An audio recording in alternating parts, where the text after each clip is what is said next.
Communication is the process by which people transmit and receive information. It can be verbal if we use words or signs, and non-verbal if carried out with gestures, pictures, or sounds.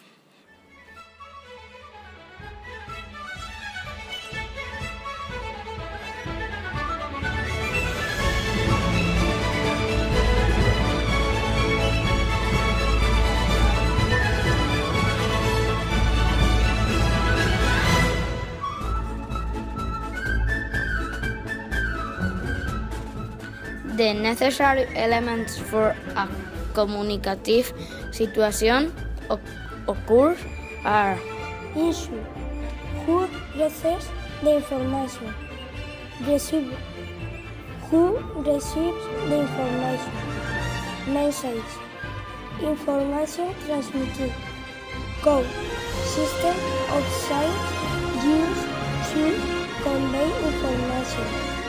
Channel. Medium through which the message is transmitted.